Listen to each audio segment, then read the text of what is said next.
ವಿಚಾರ ಇವತ್ತು oral judgement, oral instruction, oral judgement ಆಗಿರೋಂಥದ್ದಿದೆ, ರಿಟರ್ನ್ ಆರ್ಡರ್ ಬರೋವಂಥದ್ದಿದೆ. ಇನ್ನೇನು ಕೆಲವು ಕ್ಷಣ ಅಥವಾ ಕೆಲವು ಗಂಟೆಗಳು ಅಷ್ಟೇ. ಗೊತ್ತಿಲ್ಲ ಅನ್ನೋಕ್ಕೆ ಗೊತ್ತಿಲ್ಲದೆ ಅವರೇ ಹೇಳ್ತಿರಲ್ಲ, ಎಲ್ಲ ಕೋರ್ಟಿಗೆ ಚುನಾಯಿತ ಪ್ರತಿನಿಧಿ ಕೋರ್ಟ್ಗೆ ಹೋಗಿದ್ದಾರೆ ಅಂತ ಅವರೇ ಹೇಳಿದ್ದಾರೆ. ಚುನಾಯಿತ ಪ್ರತಿನಿಧಿ ಕೋರ್ಟ್ಗೆ ಹೋಗಿದ್ದಾರೆ, ಲೋಕಾಯುಕ್ತಕ್ಕೆ ಹೋಗಿದ್ದಾರೆ, ಗವರ್ನರ್ ಇದಕ್ಕೆ ಹೋಗಿದ್ದಾರೆ, PL ಇದೆ, ರಿಟ್ ಪಿಟಿಷನ್ ಇದೆ, ಎಲ್ಲ ಗ್ರಾಹಕರ ಎಲ್ಲ ಅವರೇ ಹೇಳ್ಕೊಂಡಿದ್ದಾರೆ. ಹಾಗಾಗಿ ಗೊತ್ತಿಲ್ಲ ಅನ್ನೋಕ್ಕೆ ಈ ಸರ್ಕಾರ ಗೊತ್ತಿಲ್ಲ ಅಂತ ಕಾರಣ ಕೊಡ್ಲಿಕ್ಕೆ ಆಯ್ತು ಬಿಡಿ. ಏನೇ ಇದ್ರು ಅಂದ್ರೆ ಈಗ ಗೊತ್ತಾದ್ಮೇಲೆ ರಾಜೀನಾಮೆ ಕೊಡ್ತೀರಾ KJ ಜಾರ್ಜ್ ಅವರೇ? ಈಗ ಗೊತ್ತಾಗಿ ಈ PCR ದಾಖಲೆ ಆಗಿದೆ ಅಂದ್ಮೇಲೆ ನೀವು ರಾಜೀನಾಮೆ ಕೊಡ್ತೀರಾ? ಪಾಪ ಈಗ ಗೊತ್ತಿಲ್ಲ, ಗೊತ್ತಾಗಿದ ತಕ್ಷಣ ರಾಜೀನಾಮೆ ಕೊಡ್ತೀರಾ ಅಷ್ಟೇ ನಾವು ಕೇಳ್ತೀವಿ.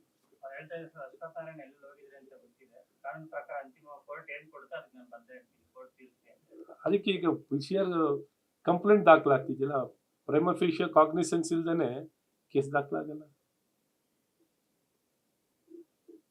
ಹಾಗಾಗಿ ನ್ಯಾಯಾಲಯಕ್ಕೆ ತಲೆ ಬಾಗ್ತೀನಿ ಅಂತ ಹೇಳಿದವರು ತಕ್ಷಣ ತಲೆ ಬಾಗ್ಲಿ ಅಂತ ನಾವು ಕೇಳ್ಕೊಳ್ತೀವಿ, ಒತ್ತಾಯವನ್ನು ಮಾಡ್ತಾ ಇದೀವಿ. ಯಾಕೆಂದ್ರೆ ನ್ಯಾಯ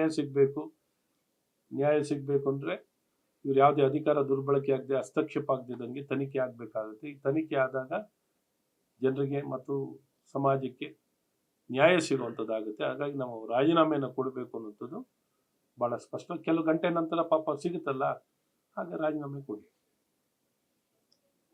ಇದಕ್ಕೆ ಒಂದು ನಿಮಿಷ ಅಶ್ವಥ್ ನಾರಾಯಣ ಅವರು ಹೇಳಿದ್ದಕ್ಕೆ ಒಂದು ವಿಷಯವನ್ನ ಜೋಡಿಸೋದು. ನಾನು ಗ್ರಾಮಾಂತರ ಭಾಗದಿಂದ ಜನಪ್ರತಿನಿಧಿ ಆಗಿರೋಂಥ, ನಮ್ಮ ಚಿತ್ರದುರ್ಗ ಜಿಲ್ಲೆಯಲ್ಲಿ 3 ಬಾರಿ ರೈತರು ಸ್ಮಾರ್ಟ್ ಮೀಟರ್ ವಿರುದ್ಧ ಪ್ರತಿಭಟನೆಯನ್ನ ಕಳೆದ ವಾರದಲ್ಲಿ ಮಾಡಿದ್ದಾರೆ. ರೈತರ ಮನೆಗಳಲ್ಲಿ ಸ್ಮಾರ್ಟ್ ಮೀಟರ್ ಅಳವಡಿಕೆ ಮಾಡಬೇಕು ಅನ್ನುವಂಥದ್ದು ಕೂಡ ಈ ಸರ್ಕಾರದ ಒಂದು ಉದ್ದೇಶ ಆಗಿರೋಂಥದ್ರಿಂದ 1 ಕಿಲೋವ್ಯಾಟ್ 2 ಕಿಲೋವ್ಯಾಟ್ ಬಳಕೆ ಮಾಡೋಂಥ ರೈತರು